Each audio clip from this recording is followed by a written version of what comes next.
shadows deep, I once did dwell, a captive soul, bound by the spell of sin and darkness, cold and deep, no hope to find, no peace to keep.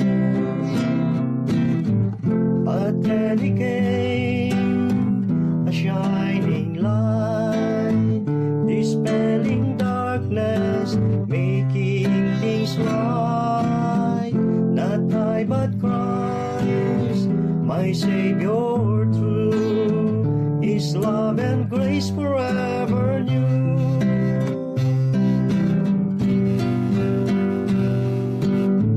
He carried burdens I could not bear, He bore my sins beyond compare, a sacrifice so pure and free, He set my soul eternally.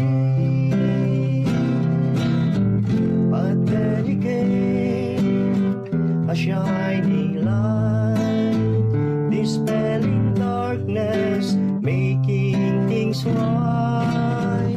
Not I but Christ, my Savior true, His love and grace forever new. No longer I but Christ in me, His power flowing wild and free. I'll walk in righteousness and light, guided by His love so bright. But then He came, a shining light, dispelling darkness, making things right. Not I but Christ, my Savior true, His love and grace forever new. His love and grace forever new. Not I but Christ, my Savior true.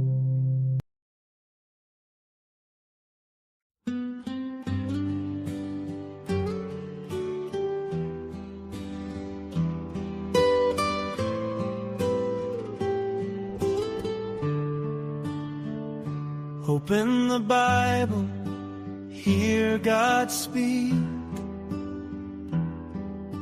Truth and life for those who seek. Every word a shining light, guiding us both day and night. It is God's will, clear and true. Search His word to know Jesus too. All the pages testify, Christ the way, the truth, the light. Search the scriptures, read and see. Mapagpalang umaga po sa bawat isa. They reveal Good morning kay Sister Nika. Christ faithfully. Magandang umaga rin kay Sister Edith. In His Pastor po ay diyan sa name, Panginoon. life is given, At ganoon din kay Brother Carlito Ventura. Good a morning po. hope of heaven. Sister Tess Bautista, good morning.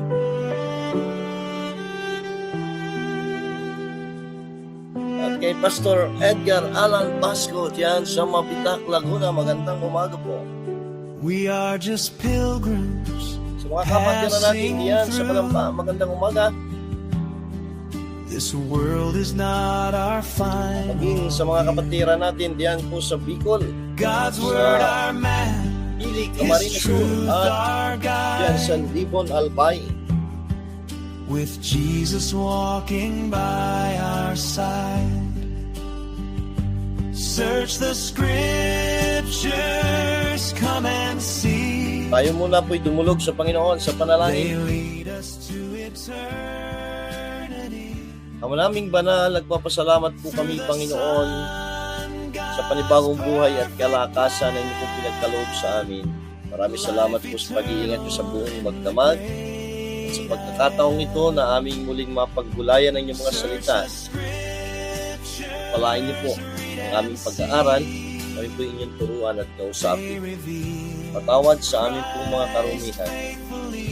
Ito po yung aming samot dalangin in Jesus' name. Amen.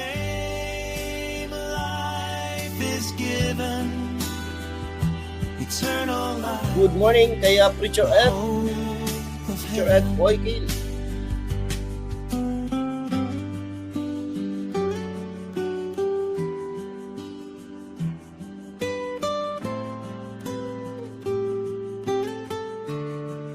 Dito na po tayo sa Psalms chapter 82. Psalms chapter 82 verses 1 to 4. Ito po yung ating pong pagbulayan. Ito po ang sabi ng Bible. God standeth in the congregation of the mighty. He judgeth among the gods. How long will you judge unjustly and accept the persons of the wicked? Defend the poor and fatherless. Do justice to the afflicted and needy. Deliver the poor and needy. Rid them out of the hand of the wicked. Amen. Ang Diyos po magpala sa kanyang mga salita na ating nabasa. Ito po ay itong kabuuan na ito ay parang pinapakita dito sa chapter 82 yung ang ating Diyos bilang isang hukom. At siya'y babalik, siya'y darating ang ating Panginoon bilang para hukuman o hatulan. Kaya nga iniisip ko na ang title nito, Here Comes the Judge. Pero isa pong idea, malaking idea dito sa chapter na ito ay yung pong mga unjust rulers. Alam po minsan tayo na andun tayo yung mga minsan yung ating pagkadismaya, pagkainis, pagkagalit. Lalo sa ating mga sa ating panahon, sa ating pong bayan. Maraming kababayan natin, maging mga mananampalataya na naiinis do sa mga unjust rulers. At alam po, huwag tayong mag-alala dahil itong mga unjust rulers na ito ay sila po yung mananagot to the Supreme Judge. Opo, na siya po ang final authority, itong mga rulers na ito. Ngayon, kung meron man sa kalipunan ng mga anak ng Diyos, sa mga mananampalataya, nakikita natin itong mga leader na ito, mga kapastoran ay hindi naman na tama, hindi matuwid. Ang sa atin po ay hindi naman hayaan, pero alam natin na di natin kayang baguhin ang puso, di natin kayang baguhin sila. Ang sa atin po ay ipanalangin. Bakit po? May panahon ang paghatol sa kanila ng Diyos. Merong Supreme Judge. Siya po yung final authority. Kaya nga po sabi doon sa verse 1, God standeth in the congregation of the mighty. He judgeth among the gods. Ito po yung parang call to order do sa courtroom, ba? Ang judge dito ay ang Diyos mismo at naandun siya sa kalagitnaan ng mga hindi matuwid na namumuno, hindi matuwid na mga hukom at siya po ang hahatol. Alam po, pagbalik ng ating Panginoong Hesukristo, may paghatol. May paghatol po. At tayo mga anak ng Diyos, hatulan yung ating pong mga ipinaglingkod. Kaya po ito lagi kong sinasabi, hindi yung ating kapwa, hindi yung ating kaibigan, hindi yung ating leader, ang ating audience, hindi yung tao, ang Diyos. Bakit siya po yung hahatol? Ba? Minsan iniisip natin ay ang sasabihin ng iba. Isipin natin ano ba sasabihin ng Diyos. Magalit sa atin ang sino man, magalit sa atin ang tao, basta hindi magalit ang Diyos. Di ba? mag-isip sa atin ng masama ang ating kapwa. Yung isipin natin, ano bang iniisip ng Diyos? Ano ba sasabihin sa akin ng Diyos? Hindi yung iniisip ng ibang tao. Kaya minsan naapektuhan yung paglilingkod ng mananampalataya dahil iniisip niya, meron akong mga kamalian meron akong mga nagawang mali. Ano na sasabihin sa akin ng tao? Alam po, kung tayo naman ay nagsisi sa harapan ng Diyos at nagbalik at maglilingkod, wag na nating isipin ano sasabihin ng tao. Bakit ang huhukom sa atin, ang hahatol sa atin, ang Diyos. Ang magbibigay ng gantimpala sa anumang ating ginagawa, ang Diyos. Di ba? Ay kung ang ating ginagawa, ang ating paglilingkod, ay gagawin natin para ipakita lang sa tao, nasaan ang gantimpala natin? Pagbalik ng Panginoon, anong gantimpala ang tatanggapin natin? Kung ang ating ginagawa ay papupurihan tayo ng tao at ito'y tatanggapin na natin, wala na tayong reward. Paano pa pagdating ng hukom? Paano pa pagdating ng ating Panginoon? Kaya dito, ito'y nagpapaalala sa atin na lahat tayo haharap. Pero dito, isa sa pinakita lang dito ay yung mga hindi tama na namiminuno. Diba? Yung mga unjust rulers, unjust leaders. Diba? Kaya dito po ito, mula sa verse 2 hanggang verse 4, ito na yung parang case against the unjust rulers. Ang sabi doon sa verse 2, how long will you judge unjustly and accept the persons of the wicked? Selah. Diba? Paano sila naghumahatol? Itong mga unjust rulers, hindi tama. Liko yung paghatol. Di ba? Mapansin natin, para bang yung panuntunan sa paghatol ay binabaluktot. Kaya sabi dito ng verse, hanggang kailan kayo magsisihatol ng kalikuan? Di ba? Kaya ito yung ginawa nila. Sila po ay kaya sinasabi, kaya natin nababanggit dito, they are unjust rulers, base sa kanilang mga ginagawa. What they have been doing, ay they judge unjustly. Diba? Ito yung mali nilang nagginawa.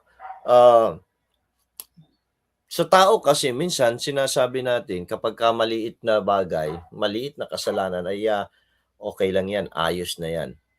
Pero ano po sa harapan ng Diyos, hindi ganun ang mali ay mali, ang kasalanan ay kasalanan. Kaya kung maalala niyo yung inaawit natin, yung awit na do right, di ba?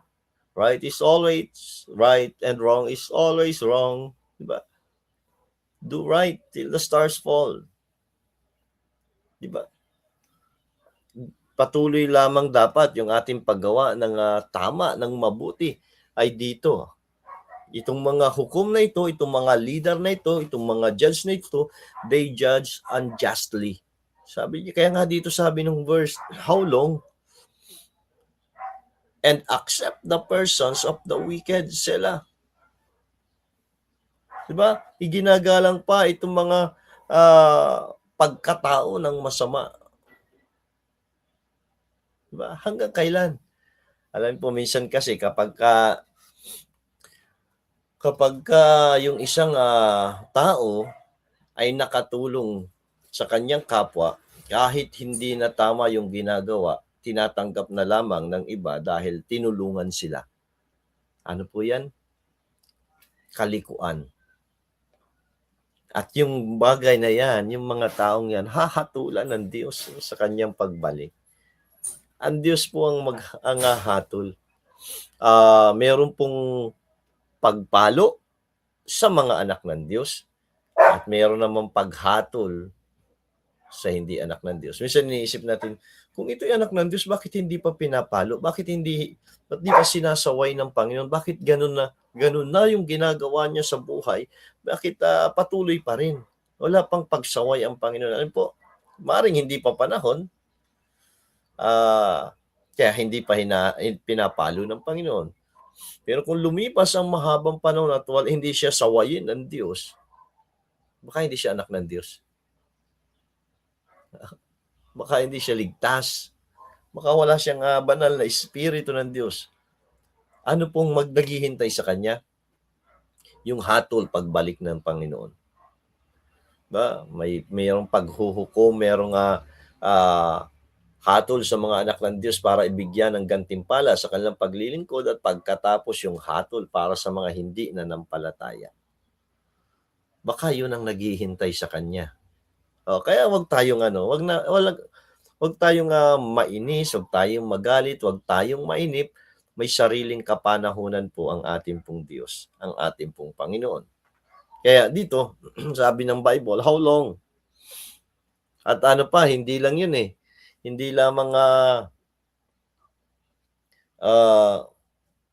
tawag dito, hindi lamang yung kanilang hatol ng liko na paghatol. Ang sabi pa niya, and accept the persons of the wicked. Diba? May tinanggap itong mga wicked, tapos sabi sa verse 3, defend the poor and the fatherless, do justice to the afflicted and the needy. Hindi itong mga nangangailangan ang talagang tinutulungan. Kaya meron pong tinatawag na partiality.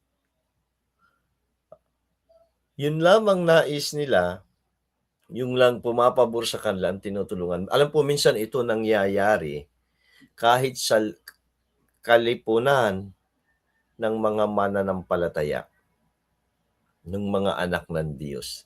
Diba? Kung sino yung malapit doon sa leader, ay siya yung pinapaboran. Alam po, kaya nga po pagdating sa loob ng church, wala ditong kampi-kampihan. Meron tayong Biblia na ito yung ating panuntunan. Kung mali sa salita ng Diyos, ay dapat ay hindi dapat ay kampihan.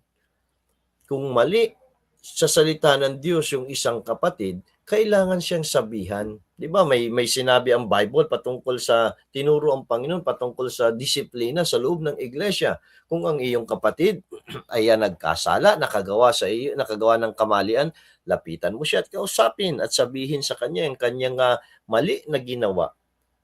At kung siya ay mag-gain mo, ay ayos. Pero kung hindi niya tanggapin yung kanyang pagkakamali, magsama ka ng 2 at 3 pang saksi. Ng 1 at 2 pang saksi. Diba? At ipaliwanag sa kanila. Pero kung ayaw pa rin niya natanggapin, ano sabi? Dalahin na sa church yung usapin. Kung talagang matigas siya, ayaw niyang magpakumbaba, ayaw niyang aminin yung kamalian, ayaw niyang pagsisihan, anong sabi ng Bible? Ituring siyang hindi mananampalataya. Diba? Ituring siyang hindi mananampalataya. At kung siya ay siyempre kung siya hindi na mananampalataya, ano yung ating trabaho? Akayin siya sa Panginoon. Minsan ganitong nangyayari. Kapag yung isang anak ng Diyos na ipresenta sa church at itinuturing na siyang hindi mananampalataya, hindi na pinapansin. 'Di ba? Ay kung siya itinuring na hindi siya nagpa-disiplina, ayaw niyang paturo, unsaved yan, ang trabaho natin ibahagi yung ebanghelyo. Kung ayaw niyang tanggapin yung ebanghelyo, ayaw niyang manampalataya, ayaw niyang maligtas, ay wala na tayong magagawa. 'Di ba?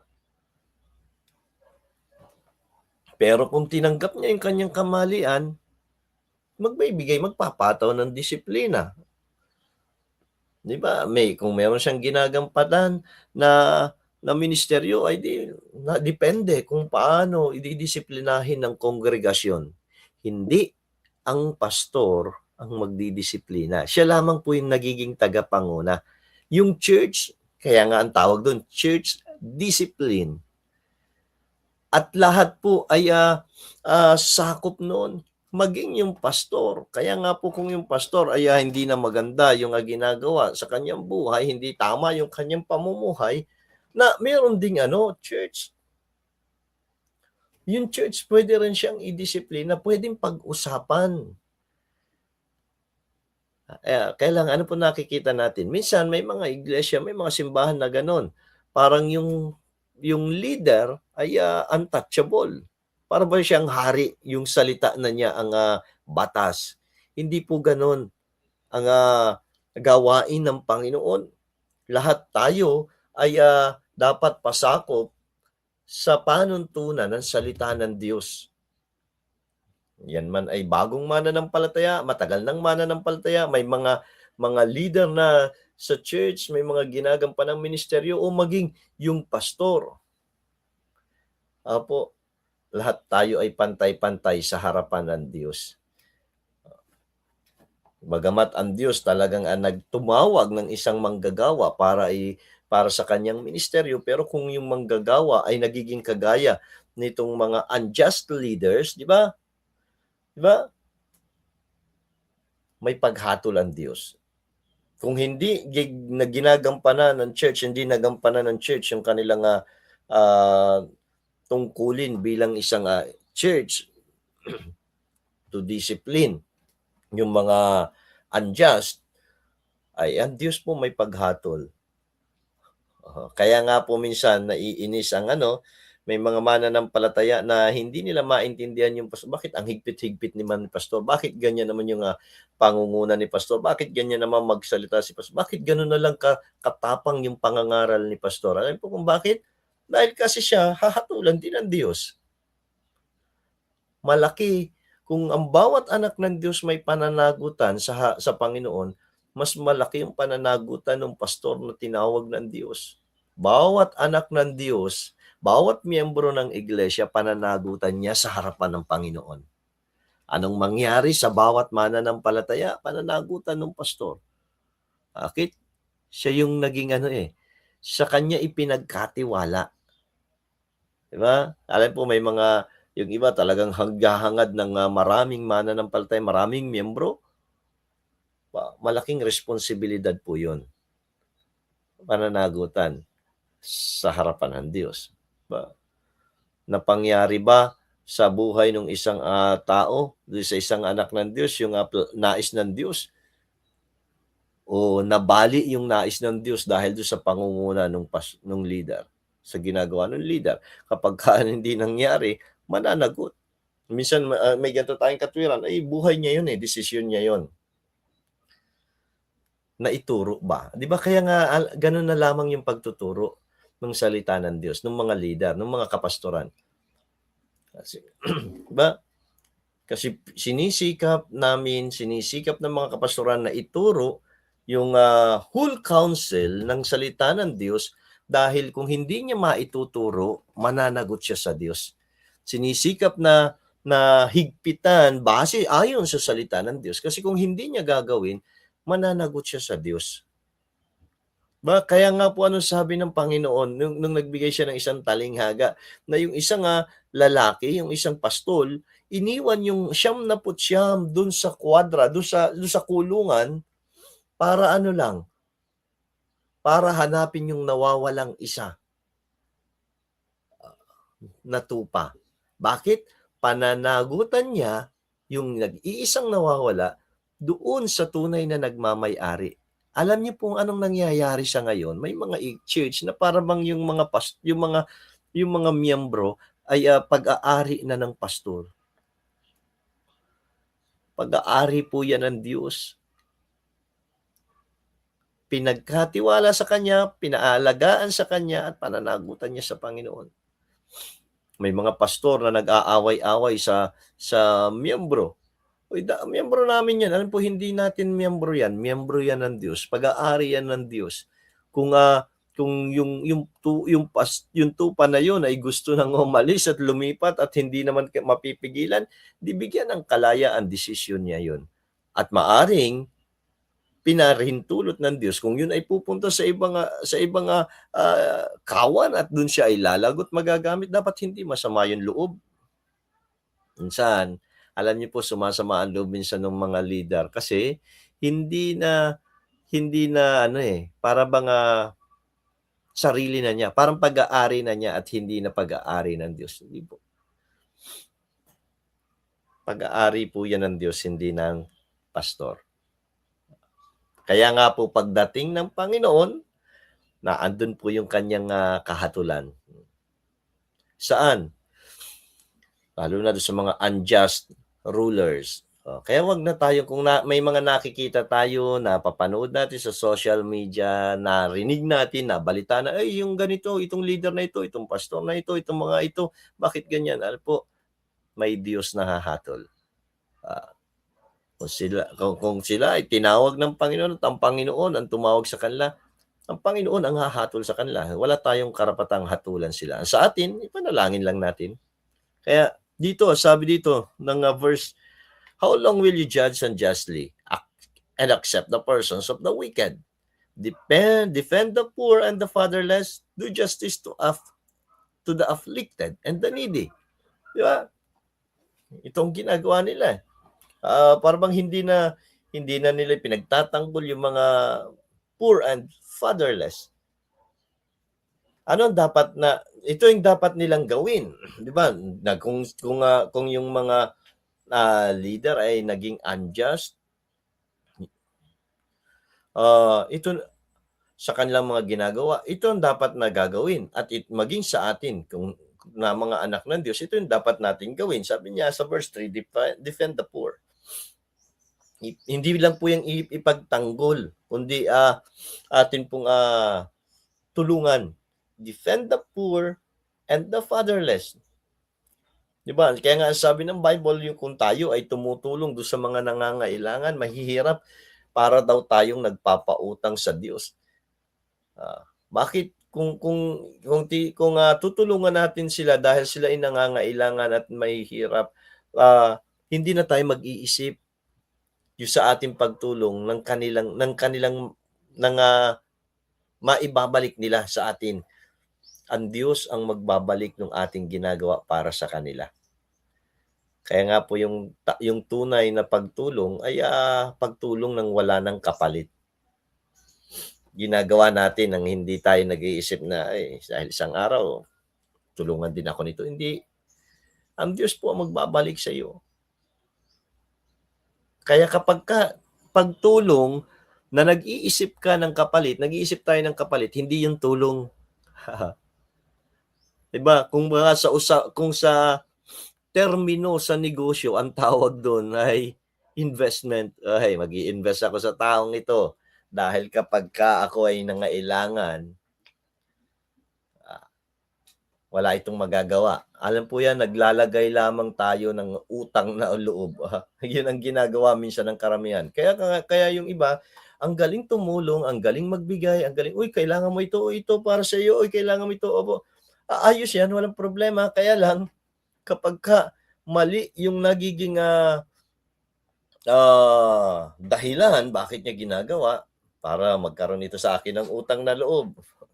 Isang araw ay hindi ito makakatanggi. Alam po sa atin, kung tayo man ay nagganon at natulungan, wala tayong utang na loob sa kanila. Po, ang Diyos ang gumamit sa kanila. Pero hindi ibig sabihin na baliwalain natin yung ginawa nila. Kung may pagkakataon tayong makatulong din, hindi man sa kanila o sa ibang tao, para bang yung naitulong sa atin. Kaya ito po yung maganda na na prinsipyo. Kung isang araw tayo ay natulungan, ito rin ay pagkakataon natin para makatulong sa iba. Parang ipapasa lang din natin. At kung yun ay magyayari, na bawat ginagawa na kabutihan sa atin ay ginagawa din natin sa iba at yun din ang gagawin nila na ipapasa, na nagkakaroon ng pagbabago, ng pagkakatulungan sa bawat tao. Kaya nga po ito yung ating ginagawa eh. Yung kaligtasan na tinanggap natin, ipinapasa din natin, ibinabahagi sa iba na ang nais natin maibahagi din nila sa iba. Opo, minsan nawawala na yung ating pong dahilan, yung purpose ng ating pong buhay. Dahil na natatabunan na ng ating mga dreams, desire, and goals natin sa ating pong buhay. Nalimutan natin na yung buhay natin hindi lamang para sa mga bagay dito sa mundo. Nalimutan natin na yung buhay natin ay para maging kasangkapan ng Diyos para ang kanyang ebanghelyo ay maibahagi din sa iba.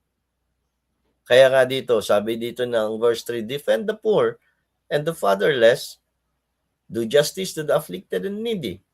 Verse 4, deliver the poor and needy, rid them out of the hand of the wicked. Rescue natin sila. Kung talagang nangangailangan, tulungan natin sila. Kung nasa kagipitan, i-rescue natin sila. Kung ano lang yung kaya natin. Hindi ibig sabihin na yung pagtulong ay tayo na sasagot sa lahat. Minsan kasi may ibang mga tao na kung kailan mo tinutulungan ay lalo nang hindi kumikilos at gumagawa. Mas mainam na tulungan yung handaring tulungan yung kanilang sarili. Kaya kung nakita natin kailangan niya ng tulong, di tayo. Bakit po? Isang araw darating ang Panginoon, may paghatol. Ano yung ating ginagawa? Ano yung ginagawa natin? Pagbalik ng Panginoon, hindi naman niya tayo huhukuman o hahatulan sa mga bagay na nakamtan natin. Ikaw ba ay gano'n na karami ang iyong kayamanan? Gano'n na karami ang ari-arian mo? Hindi tayo doon hahatulan ng Diyos. Hahatulan niya tayo base sa ating pong ipinaglingkod. Base sa ating ipinaglingkod. Tama ba yung motibo natin? Bakit tayo pumupunta sa church? Bakit natin ginagawa yung mga bagay sa church, yung ating paglilingkod, yung sama sa mga ministry? Bakit? Dahil wala Kailangan kapag gano'n, sayang naman. Kaya dapat lagi na nating itama yung ating puso at motibo. Bakit natin gagawin? Gagawin ko ito hindi para ipakita sa tao yung aking talento. Gagawin ko ito hindi para ipakita na ako'y masipag. Gagawin ko ito hindi para ipakita sa aking pastor, sa mga kapatiran. Hindi. Gagawin ko ito para sa kaluwalhatian ng Diyos. Kaya wala akong pakialam sa sasabihin ng iba. Ang iniisip ko, anong sasabihin ng Panginoon. Bakit po? Babalik siya. Sa kanyang pagbalik, hahatulan niya tayo. Maging yung mga hindi matuwid na mga tagapanguna. May paghatulan Diyos. Kaya wag na nating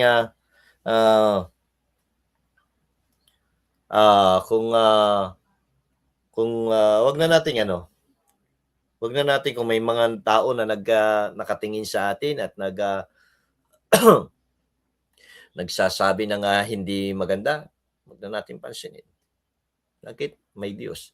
Siya hahatulan din, tayo hahatulan din. Kaya ito lagi ko sinasabi, ang audience ng ating pong buhay, hindi ang ating kapwa, ang Diyos. Ang Diyos. Kung kilala natin kung sino tayo, alam natin yung ating tinatayuan, hindi natin isipin na sasabihin nila, basta ito ginagawa ko para sa Panginoon. Lord, ako'y anak nyo at dapat akong maglingkod, dapat kong gawin ito. Kung hindi nila nagustuhan, wala akong magagawa. Kung ako'y paghihinalaan, wala akong magagawa. Basta ito, ginagawa ko ng tama ang aking puso para sa inyong kaluwalhatian. Amen. Para sa Panginoon, hindi sa tao. Matuwa man o hindi matuwa ang tao, ang mahalaga, ginawa natin ano ang nais ng Panginoon. At marami talaga ang hindi naman matutuwa. Pero malaga, natuwa ang Diyos. Dahil tayo ay sumunod sa Kanya. Tayo po'y manalangin. Panginoon, salamat po sa paalala ng inyong salita na kayo'y babalik upang kami ay hukuman, hatulan. Tulungan niyo kami na lahat ng aming gagawin, kagaya nga po na sinabi niyo sa inyong mga salita, ay gawin namin para sa inyo pong kalwalhatian. Maging sa maliliit na bagay, maging sa pagkain, pag-inom, at anumang aming ginagawa, ay gawin namin. Hindi para ipakita sa iba, kundi para ipakita sa inyo. Maging tama yung aming motibo para kayo ay maparangalan at mapapurihan, Panginoon. Patawad sa amin po mga kamalian, karumihan, at dalangin po namin, Panginoon, na bigyan nyo kami ng biyaya at kalakasan dahil kung sa sarili lang namin kami, Panginoon, ay mahina, hindi namin kayang gawin. At kami po'y aasa sa inyo pong kapangyarihan. Dalangin ko po ang inyong mga anak, patuloy na ingatan, gabayan, anumang kanilang gagawin sa buong maghapong ito. Pangunahan niyo po sila, Panginoon. Ganon din po, Panginoon, na bigyan ng katalinuhan yung mga nasa paaralan, mga nagtatrabaho, at hinihiling ko rin po ang inyo pong provision, anumang pangangailangan ng inyo pong mga anak, financially, materially, at ganon din po, Panginoon, sa mga may karamdaman, patuloy ko po na itinataas sila sa inyo, bigyan ng kagalingan at lunas ang anumang kanilang karamdaman, Panginoon. Sa mga may suliranin, kayo po magbigay ng solusyon, anumang kanilang kinakaharap sa buhay. At dalangin ko rin po, Panginoon, sa mga lingkod nyo na ginagamit, mga kapastoran, ay patuloy na puspusin ang inyong banal na espiritu at pagpalain ang ministeryong pinagkatiwala nyo sa kanila, Panginoon. Maging ang kanilang kalusugan ay ingatan at ang kanilang sangbahayan, Panginoon. Maraming salamat po. Pinagkakatiwala namin sa inyo ang buong maghapong ito. Pangunahan nyo kami at samahan. Kayo ang mahayag sa aming pong mga buhay. Ang lahat ng ito ay aming samat dalangin sa pangalan ng Panginoong Hesus. Amen. Amen. Magandang umaga po at pagpalain tayo ng ating pong Panginoon. Maraming salamat sa ating pong mga kapatid na nanatili, nakinig at patuloy nating nakakasama sa ating morning devotion. Good morning kay Sister Aloha at ganun din kay Josephine Monte. Good morning po. Kay Hilda Fruto, good morning. Kay Catherine Ronda Inis, magandang umaga diyan sa Delphine Albano Isabela. At yan din kay LJ, good morning diyan sa Cyprus. Sister Emily Guico at Pastor Sunny Guico diyan sa Quezon. Good morning po. At sa iba pa nating mga kapatid na nanonood online, magandang umaga. Palain tayo ng ating true. Search His Word to know Jesus too. All the pages testify Christ the way, the truth, the light. Search the scriptures, read and see. They reveal Christ faithfully. In His name life is given, eternal life, the hope of heaven.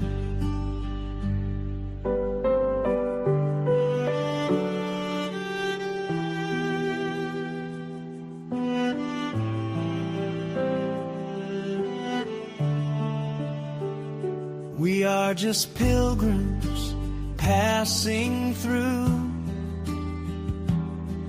This world is not our final view.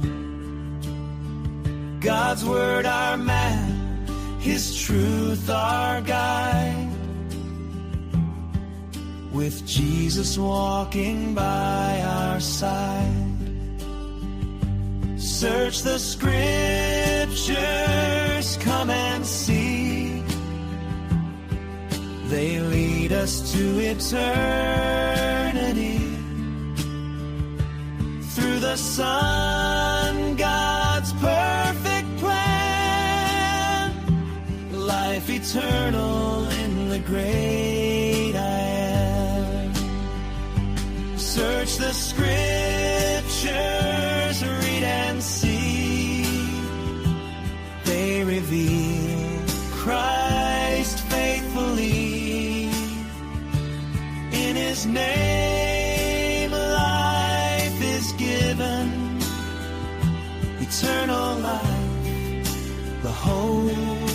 heaven.